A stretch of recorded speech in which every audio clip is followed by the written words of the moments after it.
Dobry dzień, witamy w postępnym dzylu kaszepscigłe kalendarium. Dziś są wydarzenia od 14 do 20 rujana. 14 rujana 1140 papież Inocenty III potwierdził majątek wolińskiego biskupstwa.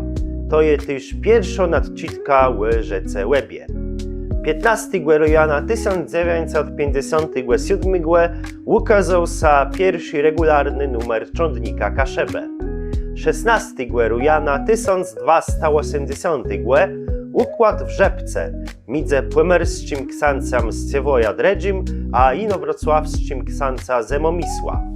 Panownice odstąpili od nawzajemnych pretensji. 17 rujana 1783 zaczął blokady Gdańska bez presy, która skończyła się konwencją z 1785. 18 rujana 2003 gimnazjum w Lezenie dostało miano kaszebsko-płemerskich pisarzów. 19 rujana 1466 Dredzi toruński mir.